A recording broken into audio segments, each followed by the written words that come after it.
مسلمان صرف اپنی ذاتی زندگی میں ہی نہیں اللہ کے حکم کی پیروی کرنے والا ہوتا، بلکہ اس کا داعی اور گواہ بھی ہوتا ہے، اس خوبصورت دین کی دوسروں تک بھی پہچان لے جانے والا ہوتا ہے۔ لیکن افسوس یہ کہ دوسرے لوگوں نے ہمارے عقائد چھوڑ کر باقی سب اخلاقیات لے لیے، وہ اس پر عمل کر رہے ہیں اور ہم محروم بیٹھے۔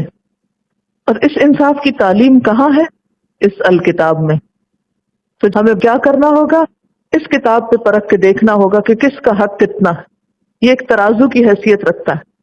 پھر فرمایا کہ جب یہ کام کرو، اس عدل کی زد خواہ تمہاری اپنی ذات پر ہی کیوں نہ پڑتی ہو، خواہ تمہیں خود کو ہی نقصان کیوں نہ ہو رہا ہو، کیونکہ یہود کو جو کتاب دی گئی تھی وہ زبان سے تو اس کی باتیں مانتے تھے، یا پھر ان چیزوں کو صرف مانتے جو ان کی خواہشات کے مطابق ہوتی، اور جو چیز ان کی خواہش یا مرضی کے خلاف پڑتی اس میں وہ تبدیلی کر دیتے، اس کو وہ چھوڑ دیتے۔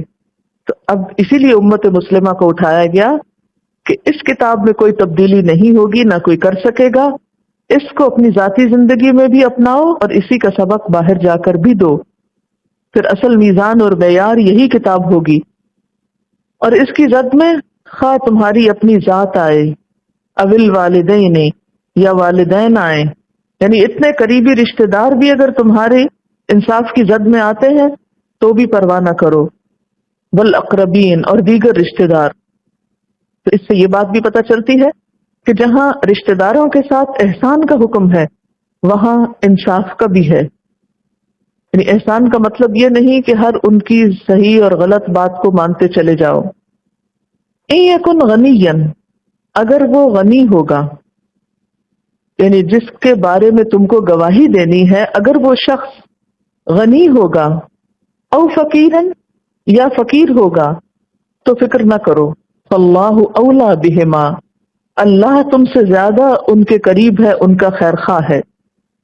عام طور پر یہ ہوتا ہے کہ انسان دولت مند کے حق میں گواہی دیتا ہے تاکہ گواہی دینے والا اس سے کچھ فائدہ اٹھا سکے، کوئی دنیاوی مفاد حاصل کر سکے، اور غریب کے حق میں بسا اوقات اس لیے گواہی دی جاتی ہے کہ غریب کا کچھ بھلا ہو سکے، غریب کو کچھ فائدہ ہو جائے، اس پہ ترس کھاتے ہوئے، رحم کرتے ہوئے۔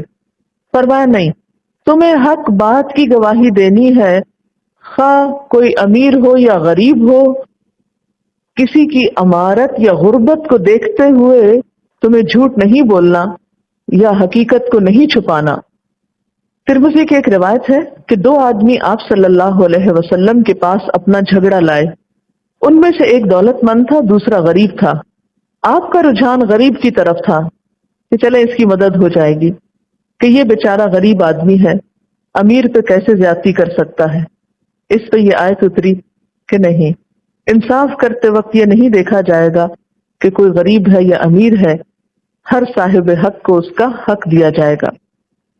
اسی طرح وہ مشہور واقعہ آپ نے سنا ہوگا، بچپن سے ہی یہ کہانی سنائی جاتی ہے، بنو مخزوم کی ایک عورت نے چوری کی۔ یہ ایک بہت معزز قبیلہ تھا، تو قریش کو اس کے بارے میں بہت فکر ہوئی۔ لوگوں نے یہ سوچنا شروع کر دیا کہ کون ایسا ہو سکتا ہے جو حضور صلی اللہ علیہ وسلم کے پاس جا کر سفارش کرے اور اس عورت کا ہاتھ کٹنے سے بچ جائے۔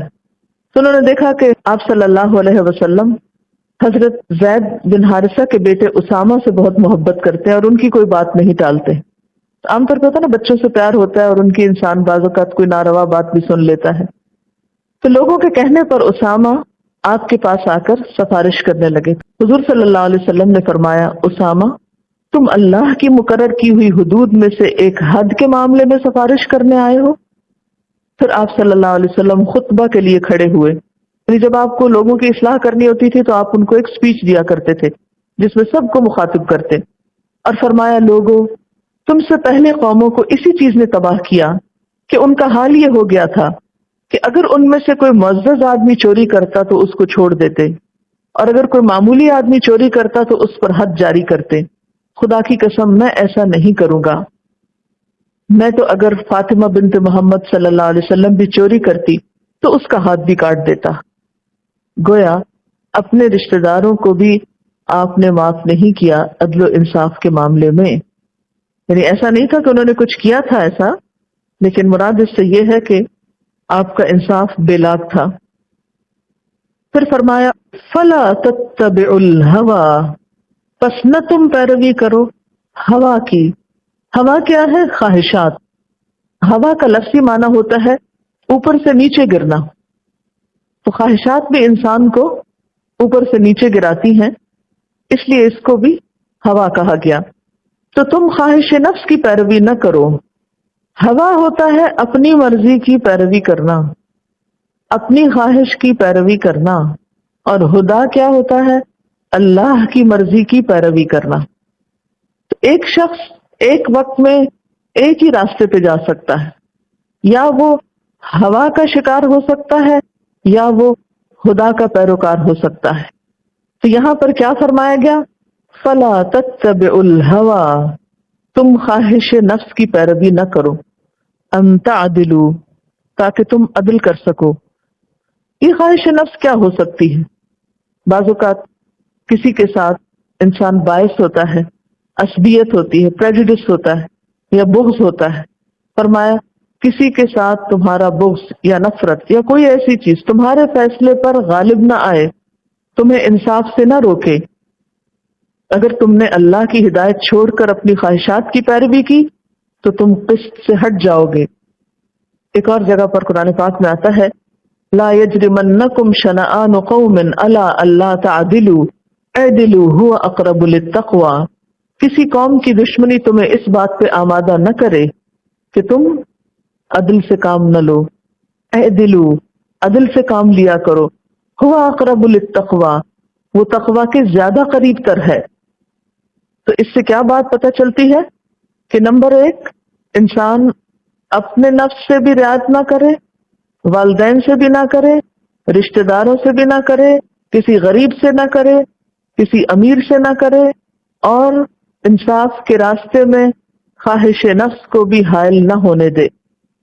ہر حال میں عدل ہی کیا جائے، صرف اللہ کی رضا پیش نظر ہو، کسی مالدار کے مال کی وجہ سے رعایت نہ ہو، غریب کی غربت سے خوف نہ کھاؤ، عصبیت کی وجہ سے فیصلوں کو مت پلٹو۔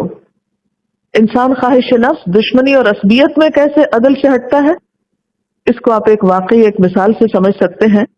عبداللہ بن رواحہ کو آپ صلی اللہ علیہ وسلم نے خیبر کے یہود کے پاس بھیجا کہ وہاں کے پھلوں اور فصلوں کا تخمینہ لگا کر آئیں۔ آپ کو یہ معلوم ہے نا کہ پھل جب باغ کے اندر ہی بکتا ہے تو اندازہ لگا کے بیچا جاتا ہے۔ آپ کو یہ بھی معلوم ہوگا کہ خیبر حضور صلی اللہ علیہ وسلم کے ہاتھوں فتح ہو گیا تھا، پھر آپ نے کیا کیا کہ اس کی زمینوں پر یہود ہی کو متعین کر دیا کہ وہ کام کرے اور پھر اس کا نصف جو ہے مسلمان لے لیں۔ اب ہوا یہ کہ وہ نصف کا اندازہ کرنے کے لیے خاص ماہر لوگ ہوتے تھے جو باغ کو یا فصل کو دیکھ کر اندازہ کرتے تھے، تو آپ صلی اللہ علیہ وسلم نے پھل کا اندازہ کرنے کے لیے کہ کتنی مقدار ہے حضرت عبداللہ بن رواحہ کو بھیجا۔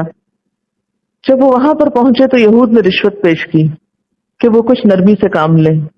انہوں نے کہا اللہ کی قسم میں اس کی طرف سے نمائندہ بن کر آیا ہوں جو دنیا میں مجھے سب سے زیادہ محبوب ہے، اور تم میرے نزدیک سب سے زیادہ ناپسندیدہ ہو، لیکن اپنے محبوب کی محبت اور تمہاری دشمنی مجھے اس بات پر آمادہ نہیں کر سکتی کہ میں تمہارے معاملے میں انصاف نہ کروں۔ یہ سن کر انہوں نے کہا اسی عدل کی وجہ سے آسمان و زمین کا یہ نظام قائم ہے، یعنی جب تک ایسے لوگ دنیا میں موجود ہیں تو یہ دنیا قائم ہے، جب ایسے لوگوں کا خاتمہ ہو جائے گا اور عدل کی بجائے ظلم، اور ظلم کیا ہوتا ہے؟ اندھیرا، دنیا میں جب ظلم عام ہو جائے گا تو پھر یہ قائم نہیں رہ سکتی۔ اور اس معاملے میں تو اتنی شدت ہے کہ امام ابن تیمیہ کا قول ہے کہ کوئی حکومت خواہ وہ کافر کی ہو عدل کی وجہ سے قائم رہ سکتی ہے، لیکن ظلم کی بنا پر مسلمان حکومت بھی قائم نہیں رہ سکتی۔ یعنی اگر حکمران ظالم ہو تو خواہ وہ مسلمان ہو اسے نقصان ہو سکتا ہے، لیکن اگر ایک حکمران خواہ کافر ہو لیکن عادل ہے تو وہ کامیاب انسان ہے، یعنی دنیاوی اعتبار سے۔ اور آخرت میں 7 لوگ جو عرش الہی کے سائے تلے ہوں گے، ان میں سب سے پہلا نمبر کس کا ہے؟ حاکم عادل۔ وَإِن تَلْوُوا، اور اگر تم پیچ دو گے، او توردو، یا اعراض برتو گے، فإن اللہ کان بما تعملون خبیرا، تو بے شک اللہ تعالیٰ ساتھ اس کے جو تم عمل کرتے ہو باخبر ہے۔ تلوو کا لفظ جو ہے لام واو یہ سے ہے، بات کو اس کے صحیح رخ سے موڑنا، یعنی مرضی کی تحریف کرنا، جان بوجھ کر جھوٹ بولنا۔ اور یہاں مراد کیا ہے؟ گواہی کو چھپانا، گواہی کو اپنی مرضی سے موڑ توڑ دینا۔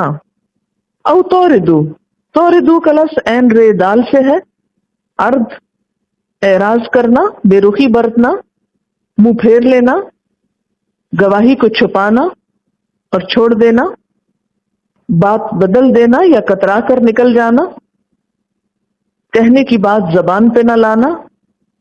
فرمایا کہ اگر تم گواہی کے وقت بات بدل دو گے یا حق سے کترا کر نکل جاؤ گے یا جو بات کہنی چاہیے وہ نہیں کہو گے، اپنی زبان پھیر لو گے، گواہی کا کچھ حصہ چھپا لو گے، تو پھر بظاہر تو ہو سکتا ہے کہ اس ہیرا پھیری سے کچھ کام بن جائے، لیکن جس طرح یہود نے پھر تحریف کی اور اللہ کے احکامات کو چھپایا اور بگاڑا، تو تم دیکھتے ہو کہ اللہ نے دنیا میں ان کو مسخ کر دیا۔ یہود کے بارے میں آتا نا یلوون السنتہم بالکتاب لتحسبوہ من الکتاب وما ہوا من الکتاب، کہ وہ زبان کو موڑتے ہیں کتاب کے ساتھ، یعنی اللہ کی کتاب کو کچھ سے کچھ بنا دیتے ہیں۔ تو جب اللہ ہی کی کتاب کو انہوں نے بگاڑا تو حق کیسے پہنچے گا لوگوں تک؟ پھر حق پر عمل کیسے ہو سکتا ہے؟ تو لوگوں کو حق سے بھٹکانے کے لیے انہوں نے ایسی چالیں اختیار کی۔ فرمایا اے مسلمانوں، اگر تم بھی یہی کچھ کرو گے، سچ کو بگاڑو گے اور سچ سے کنی کتراؤ گے یا گواہی سے منہ موڑو گے یا بات کو کچھ سے کچھ کر دو گے، تو اس کا نقصان کیا ہوگا؟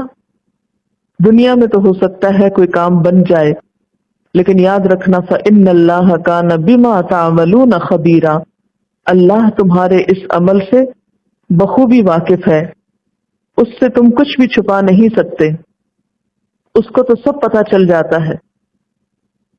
تو انسان کو پھر ڈرنا چاہیے کہ جیسے یہود کے ساتھ ہوا کہ دنیا میں ہی اللہ نے ان کی شکلیں بگاڑ دی، تو کہیں ایسا نہ ہو کہ تمہارے ساتھ بھی ایسا ہی کچھ معاملہ ہو۔